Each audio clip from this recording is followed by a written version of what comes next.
आशा करते हैं कि आप अच्छे हों, स्वस्थ होंगे, आप पढ़ाई में चलती होगी। और अगर आपको विदित है तो अच्छी बात है। अगर आप नए हैं तो आपको बता दें, हमारे चैनल के माध्यम से आपको एमपी आबकारी आरक्षक भर्ती परीक्षा जो जुलाई 2025 में होना है, आद्रा के पेपर, जिसकी तैयारी के लिए हम आपको PYQ प्रश्नों के माध्यम से आपको मैथ्स का वीडियो, रीजनिंग का, जीके जीएस का और साइंस का चारों पोर्शन कवर हो रहे हैं। आप देखना चाहते हो, अगर नए बच्चे हो तो आपको बताना अति आवश्यक होता है कि हमारे चैनल में कहाँ पर डाटा मिलेगी, वह क्या तैयारी चालू। तो आप एमपी आबकारी आरक्षक PYQ कक्षाएं 2025-26 करके प्लेलिस्ट है, जहाँ पर आप लोग हमारे वीडियो को देख सकते हो और पढ़ सकते हो, समझ सकते हो। अगर आप पिछले ईयर के प्रश्नों को देखते हो, पढ़ते हो, समझते हो, प्रश्नों का कॉन्सेप्ट समझते हो, पैटर्न समझते हो, याद रखिएगा 2025 भर्ती परीक्षा में आप अच्छे नंबरों से पास होकर एक पोस्ट प्राप्त कर सकते हो एमपी आबकारी का। तो देखिए चलते आपको बता दें, हम इस प्रकार से डे बाई चैप्टर बाई घंटे चला रहे हैं। 20 फरवरी का, 21 फरवरी का और जी हम अभी 22 फरवरी का प्रश्न कवर करा रहे हैं। हर दिन याद रखेंगे 3 शिफ्ट कवर होती है, तीनों शिफ्टों को हम एक के बाद कंटिन्यू लेके चल रहे हैं। अगर अभी तक आपने वीडियो नहीं देखा है तो जाके देख सकते हैं, पढ़ सकते हैं। चैनल का नाम हम बता चुके हैं प्लेलिस्ट में। चलिए, तो इसका हमने जीके जीएस का पोर्शन का वीडियो 20 प्रश्नों को बना चुके हैं। इस वीडियो के माध्यम से आपको 15 नंबर के प्रश्न मिलेंगे। साइंस से दिखाते हैं किस प्रकार प्रश्न आते हैं, किस प्रकार से बनाया जाता है। लास्ट तक बने रहेगा टॉप 15। चलिए, अगला प्रश्न आप एक बार 21 नंबर का है और क्रमांक आप 1 से 20 तक जीके जीएस मिलेगा और 21 से 35 तक आपको साइंस मिलेगा। तो निम्नलिखित में से कौन सा द्रव की शांता की गुणांक की परिभाषा है? उच्चारण अटा है, कुछ बोल रहा चाह रहा, ठीक है, तो मैं बोल रहा है शांता की गुणांक की परिभाषा है निम्नलिखित में से कौन सा। जिस प्रकार से आपको शांता के गुणांक की परिभाषा पता होनी चाहिए, या कोई भी डेफिनेशन आपको जो साइंस के टर्म है शब्दों का आपको पता होनी चाहिए। ऑप्शन पहला देख पाएंगे, दूसरा, तीसरा, चौथा। तो आंसर आप देख पा रहा हूँ, तीसरा को राइट मान रहा है। वेग ढलान से कतरनी प्रतिबल अनुपात, ठीक याद रखिएगा। वेग का जो ढलान होता है, उसको जो कतरनी होता है, उसको प्रतिबल के अनुपात को हम क्या बोलते हैं? वे शांता, द्रव की गुणा की शांता कहते हैं, समझे। चलिए, अगला प्रश्न दिखाते हैं आपको। 22 नंबर का प्रश्न आप देख पा रहे होंगे। एक पोषी स्तर से अगले पोषी स्तर तक कितनी ऊर्जा स्थानांतरित होती है? जैसे आपने पोषण का स्तर तो पढ़ा होगा, है कि नहीं, जिसमें आप खाद्य श्रृंखला की बात कर लीजिए। आपका जो प्रश्न आया खाद्य श्रृंखला का है, एक पोषी स्तर से अगले पोषी स्तर तक कितनी ऊर्जा पहुंचती है? ऑप्शन पहला 100%, 50%, ऑप्शन तीसरा अब देख पा रहे हैं आप लोग 33.33%। तो आप याद रखिएगा केवल 10% ही आगे स्थानांतरित होती है, क्योंकि बाकी उपयोग कर ली जाती है और बाकी वेस्ट हो जाती है और कुछ बचता है जो हमारे अगले स्तर में जाता है, वो केवल रहेगा 10%। याद रखिएगा, बहुत शानदार है खाद्य श्रृंखला का। तो बार बार तो वही कह रहे हैं हम आपको ना, एक ही पैटर्न फॉलो कर याद रखिए, चाहे साइंस का, चाहे जीके जीएस का, मैथ्स का, रीजनिंग का, वही टॉपिक उसी पैटर्न के प्रश्नों को पूछ रहा है। अगर आप नैया पार करना चाहते हो तो नैया पार करने से पहले आपको पढ़ना पड़ेगा कि पिछले ईयर का प्रश्न कैसे आया था। तो एग्जामिनर जो होता है पेपर बनाने वाला, वो पिछले साल के प्रश्न भी देखता है भाई। चलिएगा, हम यकीन दिला के कह देते हैं आपको ऐसे प्रश्न आएंगे। चलिए, आयरन खालिस्तान में मायोग्लोबिन का एक घटक है, याद रखें। हमें बोल रहा आयरन, आयरन मीन्स होता है, आप एपी जानते होंगे। आयरन खालिस्तान में मायोग्लोबिन का एक घटक। ऑप्शन ए देख पा रहे हैं आप लोग, बी देख पा रहे हैं, सी। इस पर राइट आंसर आपका रहेगा डी, मांसपेशियों की कोशिकाओं का, ठीक है। मांसपेशियों की कोशिकाओं का क्या है? मैं मायोग्लोबिन का एक घटक है, कौन? आयरन, याद रखिएगा। चलिए, इस प्रकार से आपको रक्त से संबंधित प्रश्न पूछेगा। चलिएगा, अगला देखेंगे 24 नंबर का प्रश्न आप देख पा रहे होंगे। हॉर्डी-बेनबर्ग संतुलन को प्रभावित करने के लिए जाने जाने वाले 5 कारकों में से कौन सा कारक ज्ञात नहीं है? मतलब हॉर्डी-बेनबर्ग संतुलन प्रभाव, संतुलन को प्रभावित करने के लिए 5 कारक होते हैं, ठीक है। तो ज्ञात कारक नहीं है पूछ रहा है। ऑप्शन आप याद रखें, जीन भाव ये भी कारक है, अनुवांशिक भाव ये भी कारक है और अनुवांशिक पुनर्संयोजन ये भी कारक है। लेकिन ऑप्शन डी आप देख पा रहे होंगे, एपीजेनेटिक्स ये 5 कारकों में से नहीं है। किसका? हॉर्डी-बेनबर्ग संतुलन को प्रभावित करने वाले कारकों में से ये नहीं है। ऑप्शन पहला, ऑप्शन दूसरा, ऑप्शन तीसरा, चौथा यहाँ पर आपका नहीं है। 3 ऑप्शन आपके हैं प्रभावित करने वाले कारक 5 में से। अगला प्रश्न देखिएगा, प्रश्न का लेवल समझिएगा भाई, 25 नंबर याद रखें। जो तैयारी आप देख रहे हैं प्रश्नों को याद रखें। एमपी आबकारी आरक्षक में तो काम देगा ही देगा। वन रक्षक, क्षेत्र रक्षक, जल प्रहरी, MP police constable, MP SI और सूबेदार भर्ती परीक्षा आने वाला है।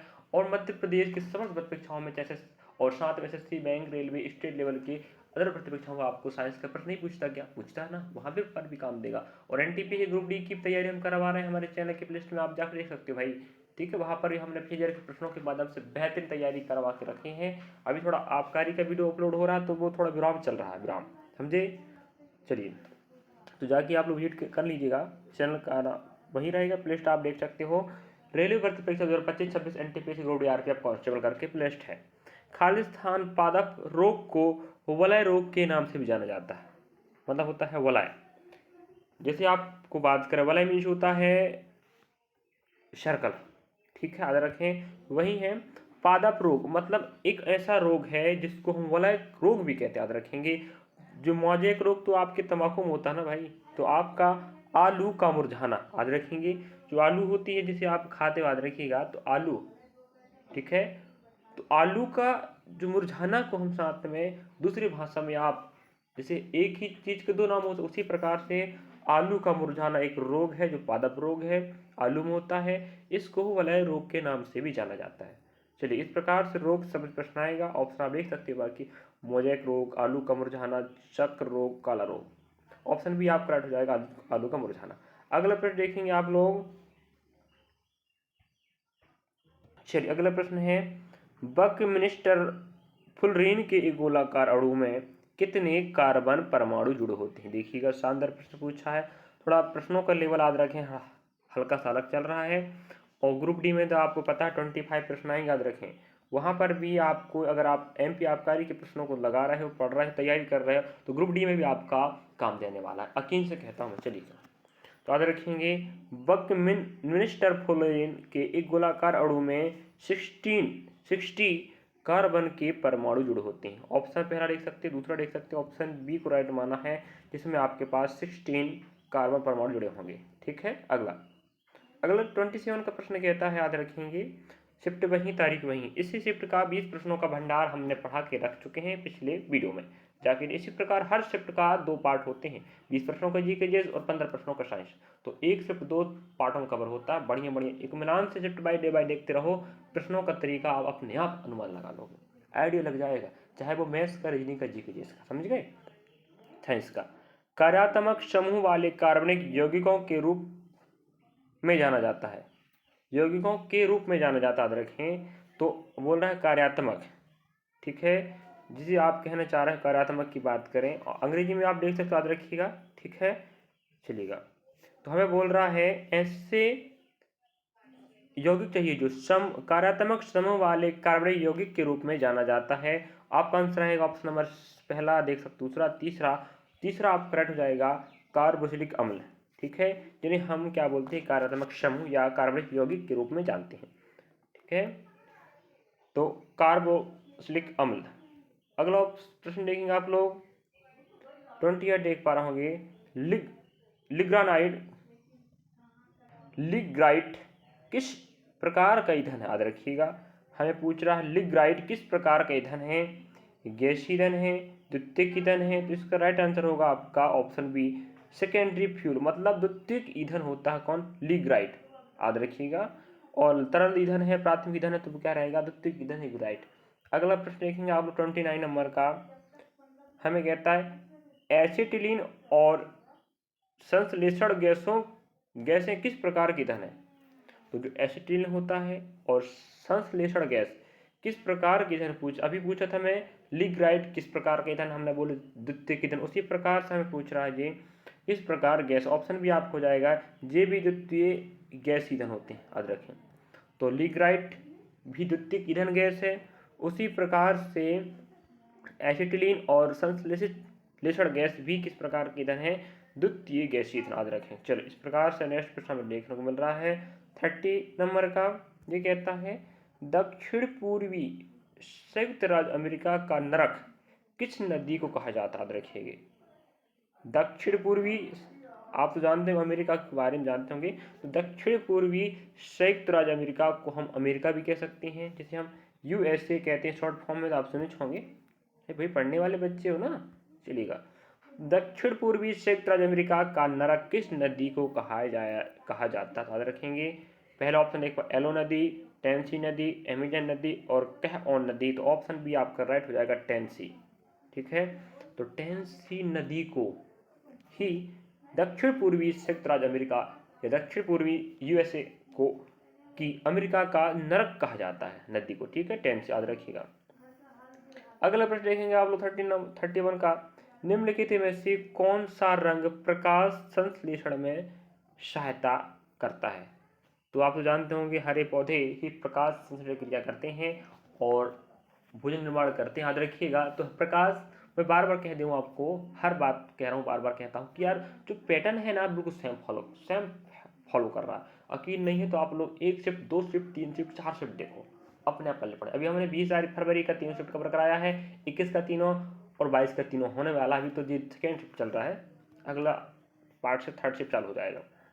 ऑप्शन आप देखेंगे बी, ए में देख रखा है नीला और पीला, बैगनी हरा। आपका राइट आंसर होगा लाल नीला। लाल नीला, लाल सूर्य के प्रकाश का लाल रंग और नीला प्रकाश, ये क्या करते हैं, प्रकाश संश्लेषण को गति को तेज कर देते हैं। या प्रकाश संश्लेषण के लिए सूर्य का प्रकाश चाहिए ना, तो प्रकाश का नीला रंग, नीला और लाल रंग अति आवश्यक होती है प्रकाश संश्लेषण क्रिया को पूरा करने में, याद रखिएगा। पहले भी हम इस प्रकार का प्रश्न पूछ चुका है, इसी भर्ती प्रश्न की बात कर रहा हूँ भाई।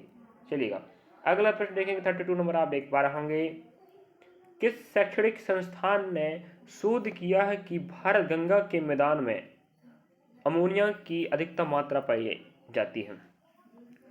जैसे कहने मतलब ये भारत गंगा, जो गंगा नदी आता है तो वो बहाव के साथ एक मैदान का निर्माण करता है, याद रखेंगे। तो ये पूछ रहा है किस संस्थान ने, मतलब किस शैक्षणिक संस्थान ने शोध किया है या पता लगाया कि भारत का जो गंगा मैदान है अमोनिया की अधिकतम मात्रा पाई जाती। तो आपका आंसर हो जाएगा IIT खड़गपुर, याद रख। ठीक है, IIT खड़गपुर, चेन्नई और हम देख रखा कानपुर, अगला मद्रास। तो आपका राइट आंसर होगा IIT खड़गपुर। शैक्षणिक संस्थान ने यह शोध किया है कि भारत गंगा का जो मैदान है वहां पर अधिक मात्रा में अमोनिया पाया जाता है। ठीक है, NH3, याद रखिएगा। चलिएगा, इस प्रकार से आपको पता होनी चाहिए। नेक्स्ट प्रश्न की बात करें 33, आप देख पा रहे होंगे, निम्नलिखित में से कौन सा एक समुदाय की विशेषता नहीं है। तो निम्नलिखित में से कौन सा एक समुदाय की विशेषता नहीं क्या है, चलिए देखते हैं ऑप्शन क्या देके रखा है। नेक्स्ट, पहला ऑप्शन आप देख पाएंगे, हिंदी अंग्रेजी दोनों भाषा में देख सकते हो, समुदाय कभी भी स्थिर नहीं होते, ये तो है। नेक्स्ट, यह हमेशा परिवर्तित होते रहते हैं, बिल्कुल राइट बात है। इनकी गति बहुत धीमी होती है, ये भी सही बात है। समुदाय हमेशा स्थिर होते हैं, ये तो गलत बात है। कोई भी समुदाय हो, चाहे वो जीव जंतु का हो, चाहे मनुष्य प्रजाति का हो, चाहे किसी भी चीज का हो, स्थिर नहीं रहता, याद रखें। ठीक है, स्थिर नहीं रहते, याद रखें। यहाँ हमें चौथा कह दिया, स्थिर हमेशा रहते हैं, बिल्कुल ना बात है कि नहीं। चलिए, तो ये आपका राइट आंसर हो जाएगा ऑप्शन नंबर डी। हमें बोल रहा है विशेषता नहीं है समुदाय की, तो ऑप्शन ए विशेषता है, दूसरा भी है, तीसरा भी है, लेकिन चौथा नहीं है, स्थिर नहीं रहते कोई भी समुदाय। अगला 34 देखेंगे, लास्ट तक देखिएगा, ध्यान रख विद्यार्थियों, भागना नहीं है। आपके लिए हम तैयारी पर लगे हुए हैं और हमें बिल्कुल ईमानदारी देखो, यकीन के साथ देखो, 100% आपको बता दें ऐसे ही एग्जाम प्रश्न आने वाले। अगर आप हमें देख रहे हो माना जाए और देख के आगे बढ़ के भाग रहे हो, जब एग्जाम देने जाओगे तब याद आएगा कि नहीं सर ने पढ़ाया था, इस प्रकार का पैटर्न एग्जाम आया था, तब समझ में तुम आएगा कि भाई सही जगह पढ़ रहे थे हम लोग। भले हम छोटा कोचिंग बार बार कहता हूँ, लेकिन हम आपको बेहतरीन प्रयास कर रहे हैं, सही सटीक ऑथेंटिक और 100% एग्जाम में आने वाले प्रश्नों का हम प्रश्न दिखाना चाह रहे हैं, इस प्रकार प्रश्न आए थे और ऐसे ही आएंगे, समझ गए। चलिए, प्राथमिक जड़ के रूप में विकसित होने वाली जड़ प्रणाली को क्या कहा जाता है, याद रखें। तो यहाँ पर हमें रूट के बारे में पूछ रहा है। ऑप्शन आप देखेंगे, पहला अविस्तंभ, रेशेदार। नेक्स्ट आपका रहेगा ऑप्शन नंबर सी राइट, मूसला जड़। मूसला जड़ याद रखेंगे कहा जाता है। प्राथमिक जड़ के रूप में विकसित होने वाली जड़ प्रणाली को हम मूसला जड़ कहते हैं। और मूसला जड़ आप इस प्रकार से होती, याद रखेंगे। ठीक है, चलिए, इन्हें हम मूसला जड़ें कहते हैं। चलिएगा, इस प्रकार से 34 हो चुका, 35 प्रश्न देखेंगे। नेक्स्ट 35 कहता है जड़ बाल कहाँ उगते हैं, मतलब होता है रूट का, जो आपका रूट हेयर होते हैं grow form, where does the root hair grow from. हमें ये पूछ रहा है कि जड़ बाल कहाँ उगते हैं। भाई आपको रूट का पूरा सिस्टमेटिक अध्ययन करना पड़ेगा, है कि नहीं। तो आप पहला ऑप्शन देख रखा है मूल गोप, जो रूट कैप कहते हैं, विभुतक क्षेत्र है, फिर दीर्घीकरण क्षेत्र है, और रहेगा आपका परिपक्वता क्षेत्र। जैसे आपको पता है कि मानव शरीर में जो बॉडी होता है, जो आपके रोम में बाल उगते हैं वो आपको ये इंगित करते हैं कि परिपक्व व्यक्ति हो रहा है। जैसे वयस्क लोग होते हैं, जब किशोरावस्था आती है तब हमारे बॉडी में क्या मूल रोम उगते हैं, मतलब बाल, तो परिपक्वता को दर्शा। उसी प्रकार से जो परिपक्वता क्षेत्र होता है, रखेंगे यहाँ पर क्या उगते हैं, जड़ बाल उगते हैं। इस प्रकार से दे रहा आपका याद रखें 35 प्रश्न क्रमांक। क्योंकि आपको बता दें, बार बार रिपीट कर डाटा समझाना पड़ता है कि 1 से लगा के 20 तक आपको जीके जीएस प्रश्न मिलेंगे, ठीक है। 21 से 35 तक आपको साइंस का प्रश्न मिलेगा। तो हमने इस शिफ्ट का, इस तारीख का प्रश्न कवर करा दिया है। इसके पहले हमने 21 को कराया, 20 कराया। नहीं देखें तो जाके विजिट करें और ईमानदारी से करें, विश्वास के साथ एक बार देखो और पैटर्न समझो। दूसरा शिफ्ट डे को पैटर्न समझो, तीसरा डे को पैटर्न समझो और उठा के पढ़ लो भाई मेरे विद्यार्थियों। क्योंकि अभी अपने पास अप्रैल चल रहा है, पूरा मई अपने पास बचा है, पूरा जून बचा है, और जुलाई में पेपर होना। 2 महीने में आप लोग इतनी कड़ी मेहनत कर लो ना, नैया पार लग जाएगी। चलिएगा, मिलेंगे नेक्स्ट पार्ट में। Thank you for watching.